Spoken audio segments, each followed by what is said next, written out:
Estamos aqui no nosso programa Um Fato, Duas Visões, um programa que é produzido pela Faculdade de Ciências Humanas e da Saúde e pela Faculdade de Educação. Nosso convidado de hoje é a professora Renata Paparelli. Tudo bom, Renata? Tudo ótimo. Renata é professora do curso de Psicologia. Comigo, como sempre, a minha companheira Neide Nofs, da Faculdade de Educação. Obrigada.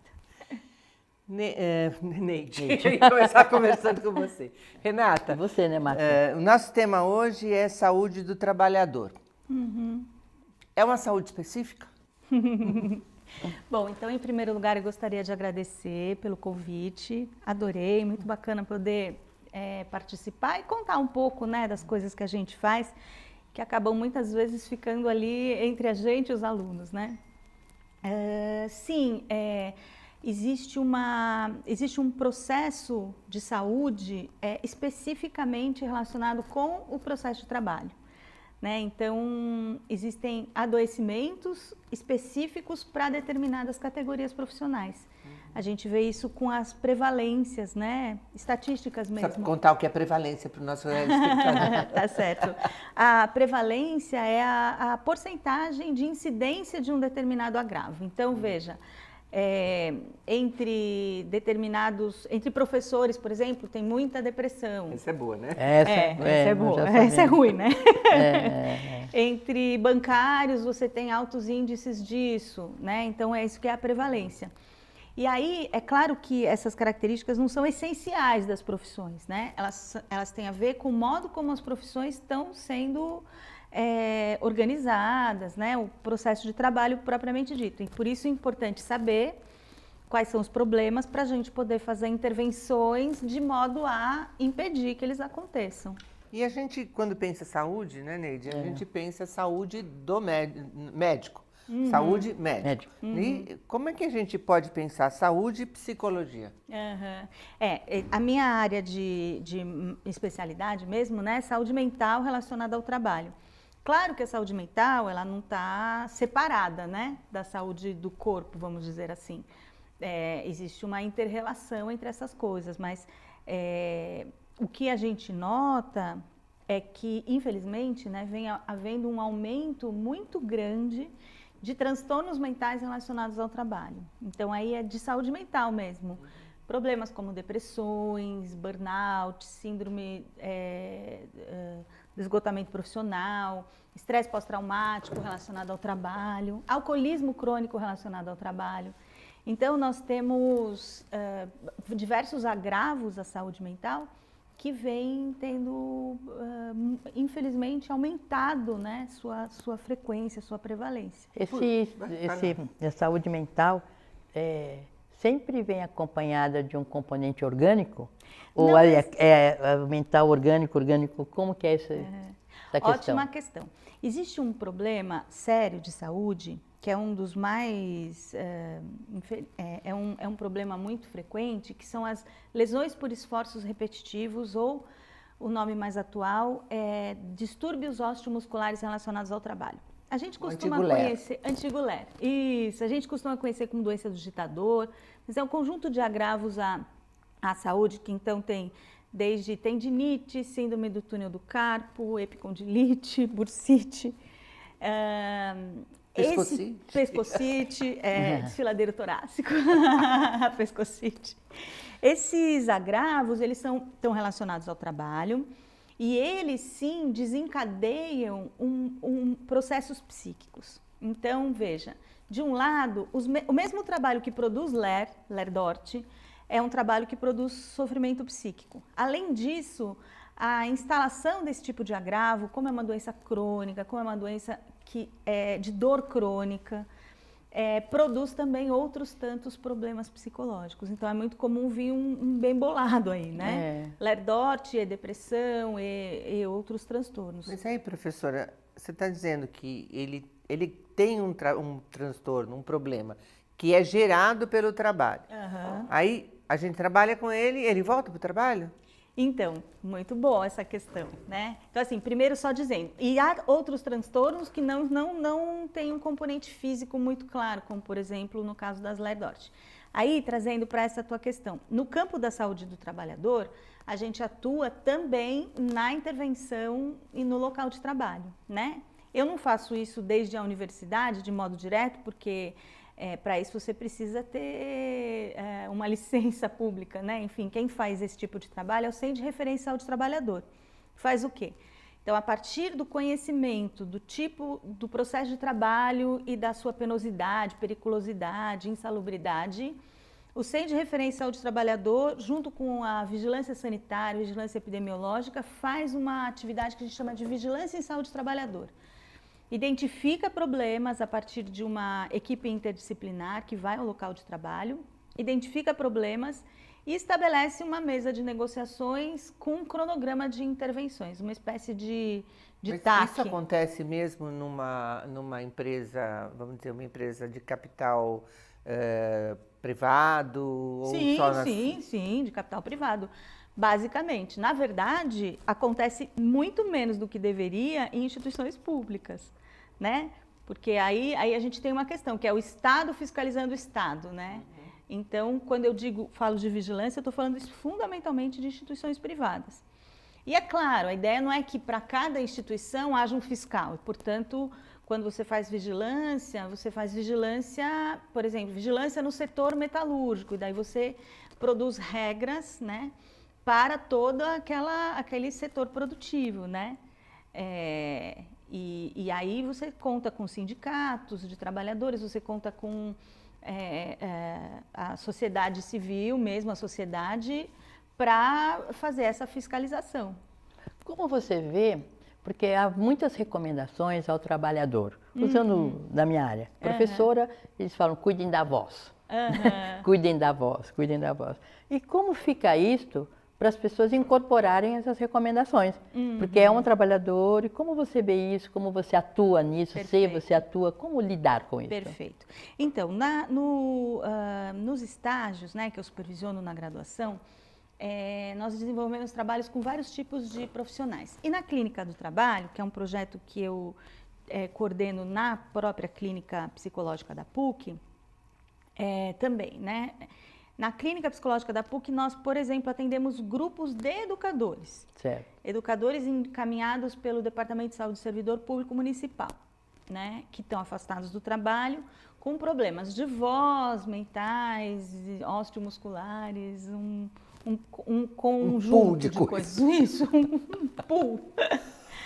Veja, se é muito importante a informação, sem dúvida, mas é muito importante que essa informação ela esteja a serviço de transformações no processo de trabalho, porque senão não adianta. Por exemplo, eu digo para o professor, não eleve a voz, mas eu coloco esse professor numa sala com 50 alunos, e daí a acústica é péssima, e daí tem um recreio logo ali do lado. Então, ele não vai seguir essa recomendação, né? Eu digo para o trabalhador, não corra, ande, mas daí ele tem que correr, porque senão ele não dá conta da produção que ele tem que construir. Então, não adianta. Ou seja, o que eu quero dizer? A informação ela é muito importante, mas ela tem que estar articulada às condições efetivas de trabalho, né? Porque senão ela é mera informação que não vai ter efetividade. Você diria que existem situações, então, que o psicólogo vai trabalhar com um indivíduo que está com um problema desta ordem, no sentido dele repensar também a sua colocação profissional? Sim, existe essa questão, mas antes da gente chegar aí, a gente discute muito com esse paciente, com esse trabalhador, em qualquer que seja a atividade, discutimos muito a construção de estratégias de enfrentamento, né? Como é que esta pessoa pode construir formas de mudar o seu processo de trabalho, né? Se eu estou entendendo que esse processo de trabalho é um processo adoecedor, né? E aí, tanto individual quanto coletivamente, que tipo de pares, que tipo de aliados ele pode ter no trabalho, para começar a conversar sobre condições de trabalho, né? Como é que ele pode contar com o sindicato de trabalhadores nesse processo. Então, sim, às vezes a gente chega, né, a uma conclusão junto com a pessoa, bom, é isso, né, não dá mais para você e tal. Mas antes disso tem muita coisa para fazer, né, até porque é isso. Se o processo de trabalho é responsável, fundamental pelo adoecimento, isso vai continuar acontecendo, né, com outras pessoas. E aí acho que é importante um esclarecimento, né? Quando eu falo do nexo entre trabalho e adoecimento, eu não estou querendo dizer que eu costumo dizer para os alunos que o sofrimento psíquico ele é multideterminado, ele é um fenômeno complexo, né? Ele não é como uma doença infecto-contagiosa, ele não é dengue que daí você vai lá e tem um mosquito que pica. Então, é multideterminado. Também né? é multideterminado. A dengue também, sem dúvida, sem dúvida. Mas ela tem a gente pelo consegue menos... falar, é o mosquito, vai Isso, lá. Tem que ter o mosquito e tem que ter a pessoa picada, né?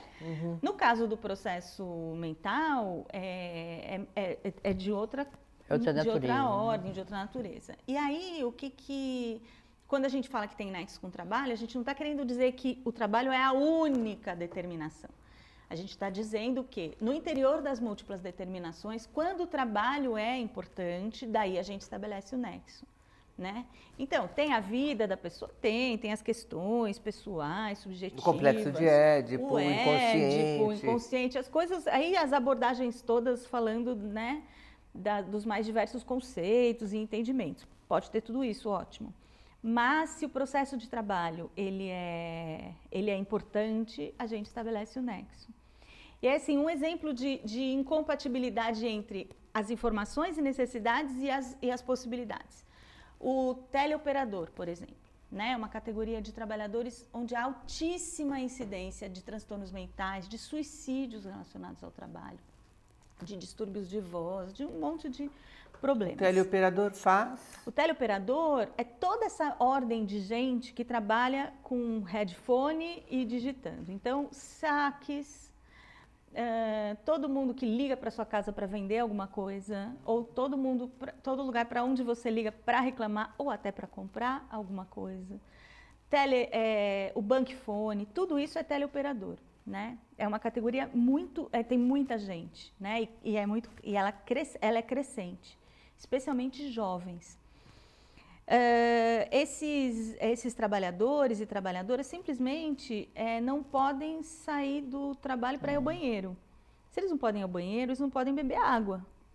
Se eles não podem beber água, eles são operadores, eles trabalham, eles fazem uso profissional da voz durante longa jornada, uso intenso, sem poder ingerir líquido. E daí, obviamente, a primeira coisa que a fonoaudiologia ou qualquer área de saúde do trabalhador vai dizer é importante você beber água se você é o profissional da voz, né?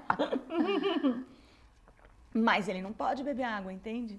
Então, é um exemplo de incompatibilidade. Para vocês terem uma noção, teve uma norma regulamentadora, se eu não me engano, de 2012, do trabalho de teleoperadores, onde está escrito, pasmem, 2012, agora, né?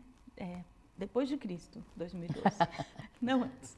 Está escrito que todo teleoperador tem o direito de satisfazer suas necessidades fisiológicas na hora em que elas aparecerem. Eu tenho uma curiosidade. Acreditam? Eu acredito. Eu acredito. Direito de ir ao banheiro. Imagina. Coisa que O não que para nós é um deveria ser E absurdo. não é garantido. É um absurdo, né? Como operador, às vezes, de avião, né? Eu também fico preocupada com eles. Mas eu fiquei com uma curiosidade quando você fala isso. Na clínica do trabalho, a questão dos recursos humanos. As empresas não têm que ter o tal RH? E o RH, porque faz isso, não faz isso, é parceiro, não é Ótima parceiro? pergunta. Não sei aí o que você tem de curiosidade. Ótima questão. Veja, essa área, né, da psicologia voltada às questões do trabalho é uma área de conflito. No seguinte sentido, é muito diferente o trabalho do psicólogo que trabalha em saúde do trabalhador e o trabalho do psicólogo que trabalha em saúde ocupacional, ou seja, que trabalha na empresa. Por quê? Esse psicólogo que trabalha na empresa, ele, obviamente, como qualquer outro trabalhador, ele tem a sua atuação voltada para o incremento da produtividade, né? E suas questões de saúde mental. Ele tem isso, claro, também tem as questões dele. Mas como qualquer outro trabalhador de uma empresa privada, ele tem essa questão, ele tem que ser produtivo. E a produtividade do psicólogo que trabalha em RH é garantir a produtividade dos outros, né? Tudo estaria ótimo se a gente tivesse uma equação na qual a gente pudesse falar em ganha-ganha. Aumenta a produtividade, aumenta a felicidade e aumenta a alegria de todos da nação. Mas não é isso que as pesquisas mostram. O que as pesquisas mostram? Frequentemente, o que produz o agravo à saúde mental é exatamente o excesso de exploração da força de trabalho. Né? Então, onde era para trabalhar 3, eu boto 1. Né? A gente sabe disso, nosso trabalho vai se intensificando, né? E nas empresas também. Então, veja, esse profissional de RH, ele tem a sua atuação circunscrita a isso, né? Ele não pode chegar e dizer, ele muitas vezes vai inventar soluções paliativas. Por quê? Porque ele não pode mexer na questão da produtividade. A gente está falando... Então, a gente está falando de um embate mesmo, na área, né? Conflito. Um embate na área, um conflito. Então, tem o psicólogo que trabalha com o sindicato, com o movimento de trabalhadores, com saúde pública, no meu caso, eu, por exemplo, e tem o psicólogo que trabalha na empresa, mas são trabalhos muito diferentes, com intenções e objetivos muito diferentes e muitas vezes conflituosos. E se a gente está dando alguns exemplos, né, Renata, que são pessoas que, vamos dizer, têm as suas dificuldades econômicas mais precarizadas e mais submetidas a alguém que tem um cargo superior a ele. A gente também trabalha com as pessoas, vamos dizer, os CFOs, os CEOs, os grandes executivos, que teoricamente têm uma liberdade maior? Então, tem mais ou menos, né, também. Esses grandes executivos, sim, eles também têm várias questões e eles também estão submetidos, né, a uma lógica que é a da produtividade daquele empreendimento. Eles têm que garantir isso, né? A questão é, quais são os limites impostos a essa exploração da força de trabalho? Esses limites, né, eles já foram... A gente já teve jornadas na Revolução Industrial de 18 horas por dia, né, com crianças trabalhando, e a gente tem o processo histórico, o processo de luta, que vai transformando essas condições de trabalho. Agora, o nosso papel, né, ou pelo menos eu entendo um pouco do papel da universidade, meu papel na área de saúde do trabalhador, é mostrar que isso adoece e que é preciso impor limites a essa exploração. Né? Porque daí o CEO vai ter que obedecer. Agora, enquanto ele puder representar uma lógica na qual, quanto mais eu puder explorar, melhor, ele vai fazer isso. Você que um bom exemplo, né? Só dando um bom exemplo, são o setor bancário. O setor bancário é um setor altamente produtivo, recordes e mais recordes de lucratividade e também recordes e mais recordes de produção de doença. Não, eu sempre, curiosidade minha, você está falando do controle ou das recomendações para o trabalhador. Você acha possível no Brasil? As políticas vão caminhar para que isto de fato seja feito e fiscalizado ou viabilizado? Então, isso é muito legal, assim, essa tua questão, porque isso é um processo continuado. Por exemplo, o Sindicato dos Bancários, né, com quem eu tenho muita proximidade, trabalho já há mais de 10 anos com eles, conquistaram no último acordo coletivo da categoria uma cláusula que afirma que é proibido expor o ranqueamento de trabalhadores, sabe? Essa prática de dizer, esse aqui é incrível, esse aqui é um horror. O funcionário do mês. Funcionário do mês e o péssimo do mês também, né? O ranqueamento com essa é muito utilizado nos bancos com essa dupla função. Tem lá o incrível e tem lá o horroroso. E eles divulgam isso entre as agências, isso acaba incrementando uma competitividade muito nefasta do ponto de vista da saúde mental. Eles conseguiram proibir isso, porque veja, né? Quando a gente fala de saúde mental no trabalho, a gente está falando da importância do respeito ao próprio limite subjetivo. Limite subjetivo que é diferente para cada um de nós, não é o mesmo para cada um de nós, e nem é o mesmo para a gente a vida toda, porque a gente muda, né? Mas, em linhas muito gerais, a ideia é que você possa respeitar o seu limite subjetivo, que é o quanto você aguenta a demanda do trabalho em um determinado momento, contexto e aí entra a briga com o RH, né? Aí entra a briga com o RH. Porque eu estou dizendo que o RH, em tese, né, ele vai procurar a pessoa certa para o lugar certo. Portanto, essa pessoa teria que ter este limite subjetivo para estar naquele lugar. É o que as empresas chamam de resiliência, mas que a gente questiona muito.